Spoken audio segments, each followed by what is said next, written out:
Comparing the DSM-5 autism criteria to pathological demand avoidance, again, by Richard Woods, a PhD student at London South Bank University.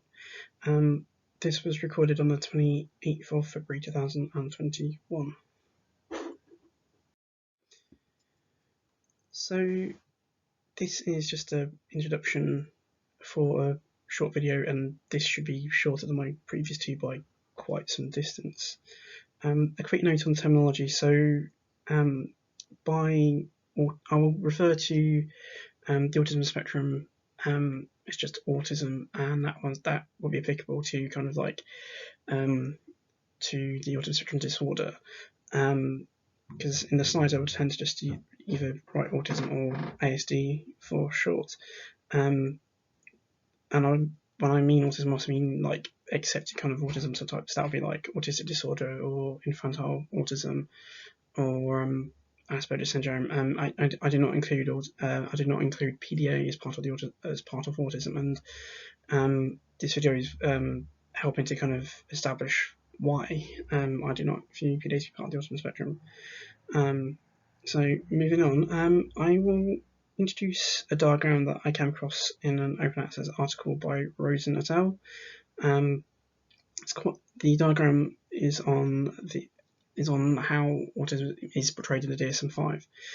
So yes, I will kind of point out how PDA features compare to this diagram by Rosen et al. I will then explain how I used Rosen et al.'s diagram to portray PDA versus autism in a diagram of my own devising. And I'll then explain the rationale behind the new diagram and for placing of certain PDA features. I will then quickly provide an overview of other diagrams that compare kind of PDA and autism, and I will highlight the consistency in what is autism and what is PDA, and just have a quick summary of the points, and that would be basically it. So this diagram from page 6 on Rosen et al. 2001 is, in my view, quite informative. I like the diagram. It sets out what the authors view autism to be in relation towards the DSM-5 autism criteria, and they kind of note common kind of comorbidities and specify levels. So with DSM-5, it has specifiers for level of support that an individual should be given. You'll see that it's got just a broad circle for autism, and it has the two kind of areas of impairment or kind of symptoms domains. So there'll be like social communication issues, and then the second domain for restricted and repetitive behaviours and interests. And around the outside of it, you have kind of various kind of either kind of physical kind of co-occurring conditions or kind of other mental disorder co-occurring conditions and stuff. So you got on the left hand side, you got ranging from epilepsy through to kind of digestive kind of disturbances, right around through to kind of motor problems. But in relation towards kind of mental disorders, the co-occurring ones, you got ranging from kind of ADHD through to irritability, through to anxiety, depression, and OCD. And yeah, it's, I like this diagram. I find it really quite informative. So I'm going to stay on here and kind of talk about how you would kind of map PDA around it. So the quick point to note about this this diagram, it is not designed for comparing to PDA. So for that reason, it is not straightforward mapping out PDA onto it. But if you did it, you should see that PDA's features would be spread around the edge of the diagram. So depending on how you define PDA, it would range right from edge of epilepsy right around through to motor problems. Most people would just start around from ADHD through to kind of from the edge of ADHD through to the edge of OCD. The reasons for this would be that multiple studies are indicating that PDA is either associated to or predicted by hyperactivity, so that would pin it down to ADHD, and multiple studies and clinicians are viewing PDA as having kind of obsessive features. Almost the traits of features are caused by the kind of by the high anxiety levels associated with PDA. So that will pin it down to the OECD. And as noted, anxiety is not an intrinsic part of autism. It's viewed as a co-occurring condition to autism. So that kind of automatically takes out all these features that are either associated or derived from anxiety outside of the autism spectrum. So that will include kind of PDA features like in relation towards kind of using fantasy role play as a coping mechanism, the demand avoidance itself, the socially manipulative behaviours that are part of the demand avoidance, that will be taken out of autism because they're anxiety driven. Same with like the irritability, the lability of mood, that will be kind of taken outside of autism as well. So you would literally have PDA just kind of ringing in the autism spectrum disorder. You can almost have a thin streak if you really wanted to do that. An interesting point to notice is that if you include neurological involvement as part of PDA, not many people do, and technically there's not enough. The problem is neurological involvement has not been systematically researched, so we don't know how it relates towards PDA. But as part of that, Newson observed kind of signs of epilepsy, and also poor coordination, so that people with PDA are clumsy. So if you wanted to include neurological involvement, PDA would literally start from edge of epilepsy right around through towards motor problems, just bringing the top of it of the actual image. So it's actually quite important to kind of consider that.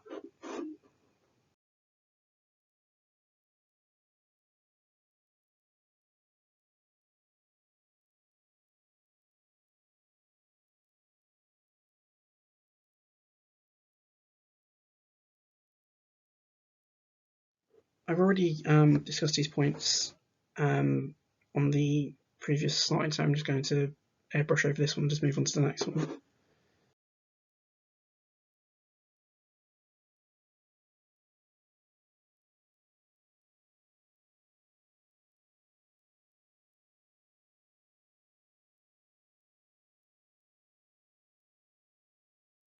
So this is my latest diagram for comparing PDA to autism. I'll provide my previous one later on the talk for kind of comparison purposes. This is quite simple compared to the Rosen et al. Image for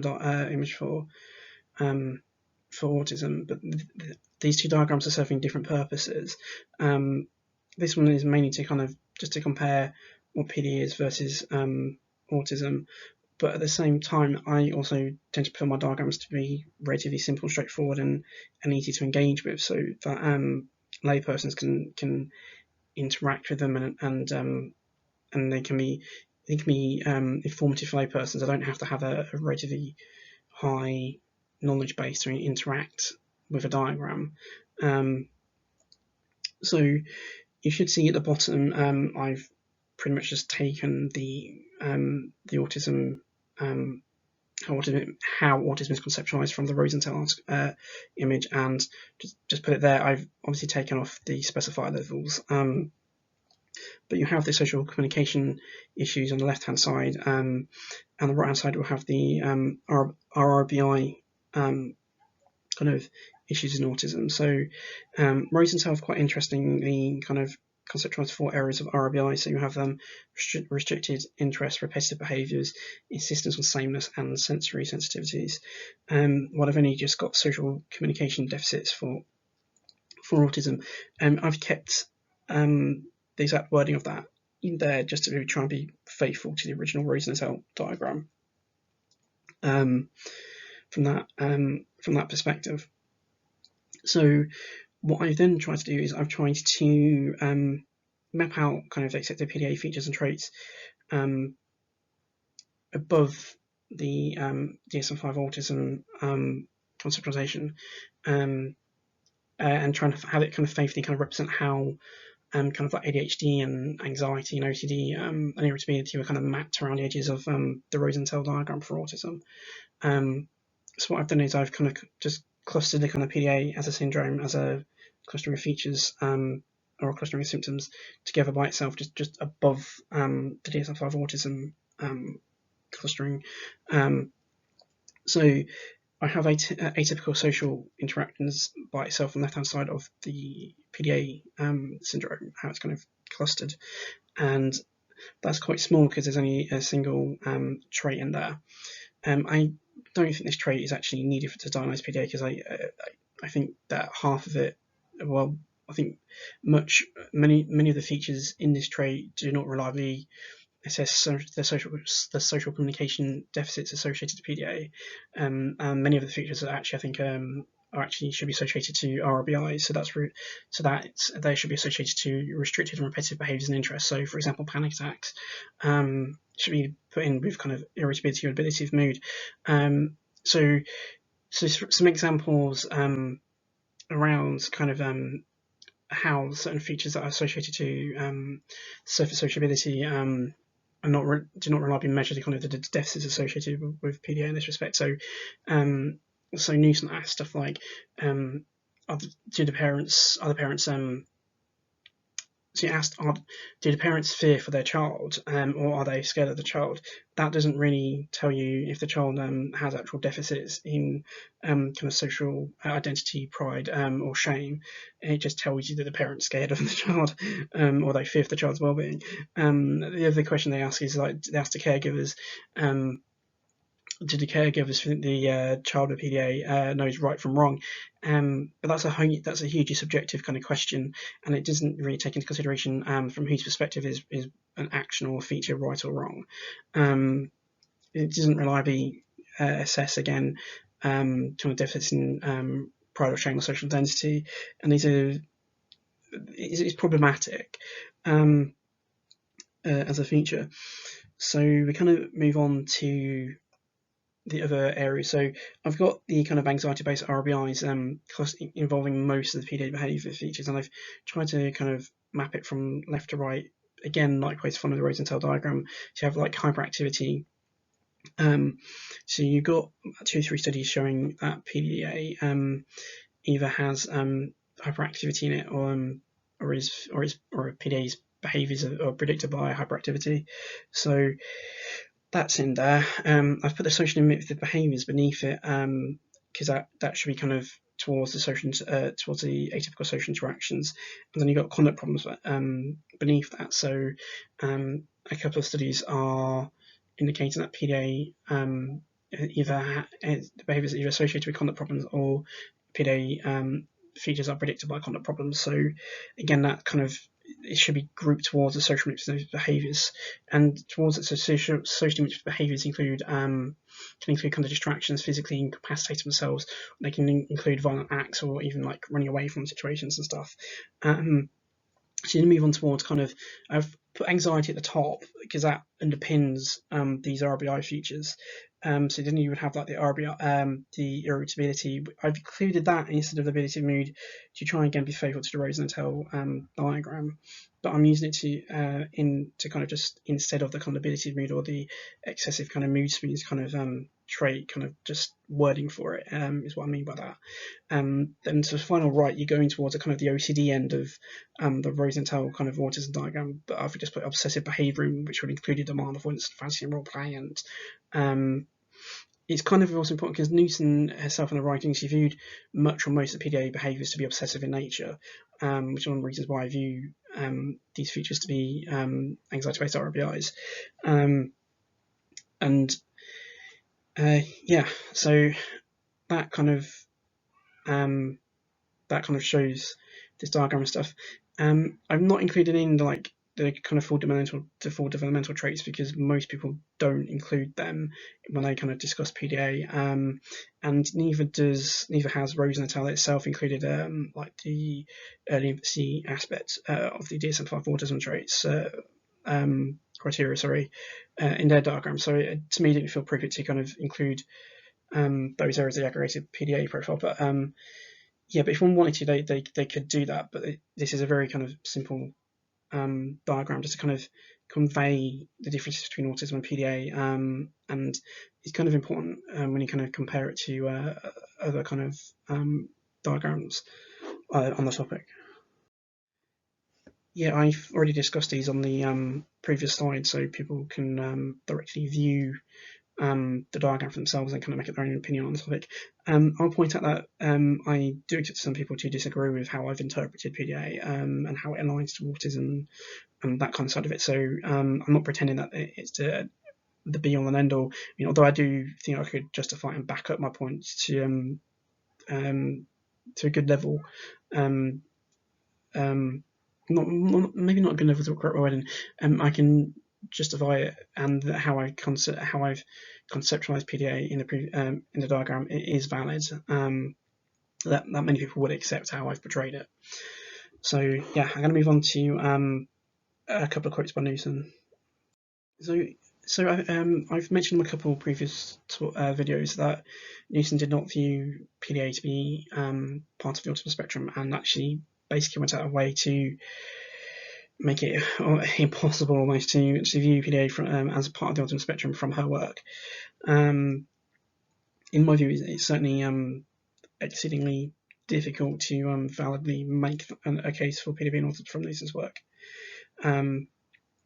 So I've got a couple of quotes from Newson's, from the supplementary files from Newson et al. 2003. So the quote I'm giving in this part is: "It is useful to describe Asperger's syndrome and classic autism together as forming the autistic spectrum, but in our view, it is not useful to use autistic spectrum disorders as synonymous with pervasive mental disorders, as has become more prevalent lately in the UK." And she goes on to kind of comment a bit further on this, which I'll mention in the next slide.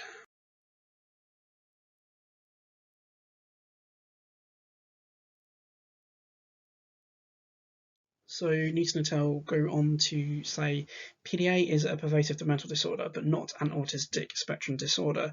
To describe it as such would be like describing every person in a family by the name of one of its members. This matters when you look at Newson et al. 2003 diagram of the pervasive mental disorders, which I will just explain next.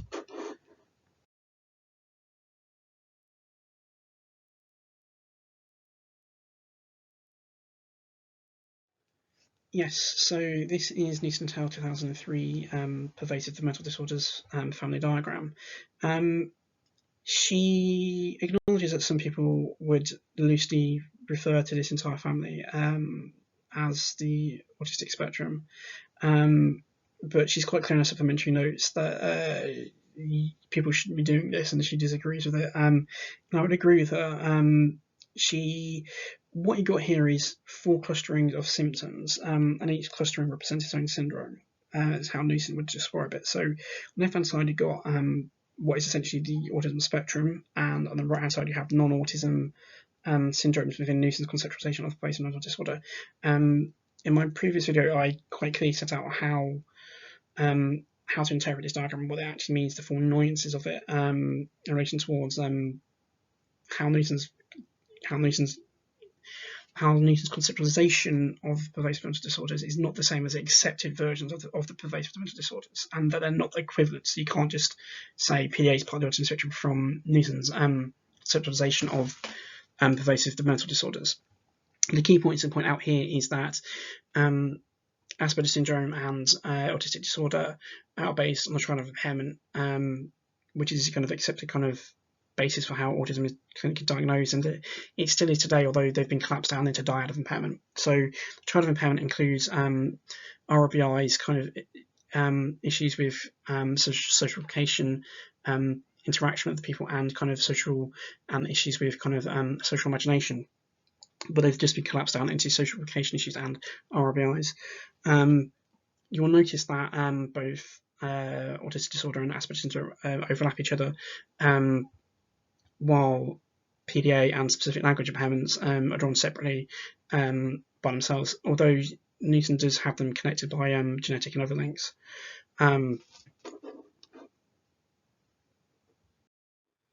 So this is my original diagram for comparing PDA versus the DSM-5 autism criteria. I should point out you have autism on the left-hand side and PDA on the right-hand side.